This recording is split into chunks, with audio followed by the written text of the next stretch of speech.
मरना होगा तो कोई बचाएगा, जिसको मारना होगा मारेगा। आखिर भट्टी जी क्यों बिहार से जाना चाह रहे हैं, या बिहार से भट्टी जी को क्यों हटाया जा रहा है? बिहार में गलती किसने की? सरकार तो दोनों आदमी की थी ना। पनोरमा ग्रुप जो सोचता है वो करता है। उनको सरकार गिरा देना चाहिए अगर नीतीश कुमार अड़चन नहीं बढ़ा सकते। देखिए, दो बात समझिए। पहले तो जो लगातार बच्चे की मौत हो रही है कोचिंग वाले में, उसमें है कि पटना में जितना कोचिंग माफिया है, कोचिंग माफिया के लिए एक गाइडलाइन बने, एक एडवाइजरी बने, उस पर सरकार का अंकुश हो। तो अभी हम लगातार कोचिंग माफिया दिल्ली से लेकर के पटना तक ये सवाल है, तो क्या बिहार के कोचिंग माफिया के लिए अभी तक सरकार ने कोई पॉलिसी बनाया है, कोई गाइडलाइन बनाया है? ये आप इसको देखिए। दूसरा चीज, आरक्षण के सवाल पर बिल्कुल एक बात समझिए, सब सही कह रहा, नीचे रखिए, नीचे रखो नहीं तो नहीं करने देंगे, सब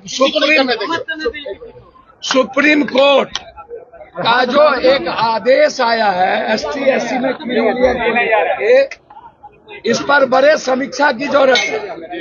एक तरफ आरक्षण को लगातार कटल करने की, दूसरे तरफ आरक्षण जब बिहार में या तमिलनाडु में पहले भी दिया गया 67%, उसके बाद मेरा एक आग्रह है, सिर्फ यह कहना कि नीतीश कुमार जी यदि डबल इंजन इसको अध्यादेश नहीं ला पाते हैं, या तो क्या बोलेंगे आप लोग, ऐसे करिएगा तो।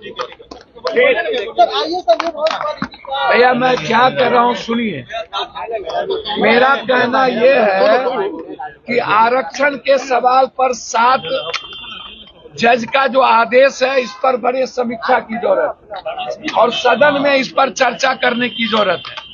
सर्वदलीय बैठक की आवश्यकता है। अब ST SC में जिसकी आर्थिक, सामाजिक, शैक्षणिक आज भी 1.7 से ऊपर नहीं है और वहां भी क्रीमी की बात होगी, तो निश्चित रूप से एक समीक्षा की जरूरत है और उस पर अध्यादेश लाने की जरूरत है। लेकिन जो बिहार की बात है, उसमें मेरा सीधा है कि बिहार में गलती किसने की? सरकार तो दोनों आदमी की थी ना। तो बिहार में आपने यदि इसको कैबिनेट के बाद डिसीजन ले करके सदन में पास करवा करके भेज दिए होते, तो आज ये प्रॉब्लम क्रिएट नहीं होता। तो गवर्नमेंट जिसकी थी उसी ने इस प्रॉब्लम को बढ़ाया है।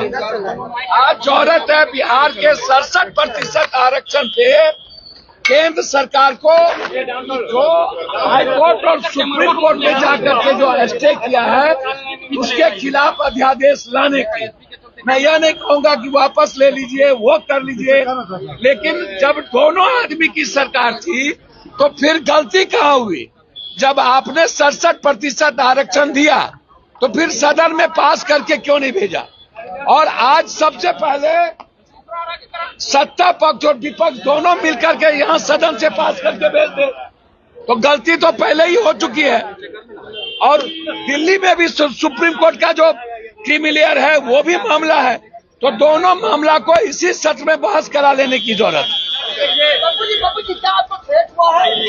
अच्छा, एक बात हमको जानकारी नहीं है, मरना होगा तो कोई बचाएगा, जिसको मारना होगा मारेगा, मरना होगा तो कोई बचाएगा। आप हमको समझिए। सुरक्षा की मांग कर रहे हैं क्या सर? भैया, सुरक्षा देने की जिम्मेदारी हमारी नहीं है, सुरक्षा देने की जिम्मेदारी सरकार की है।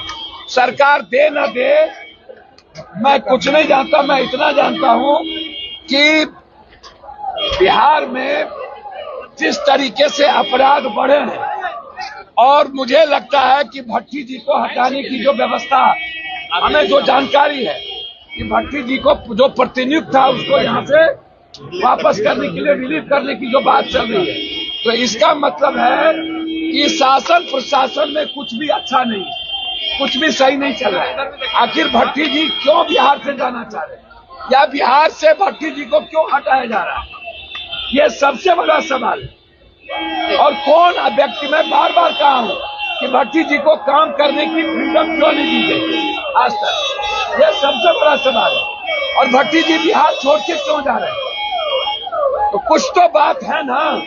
सुरक्षा की चिंता मुझे नहीं है। सरकार को देना हो दे, ना देना हो दे ना दे।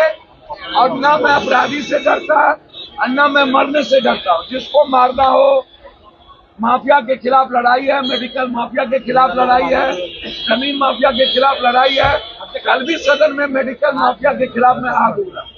एजुकेशन माफिया, ये जितने एजुकेशन माफिया उसके खिलाफ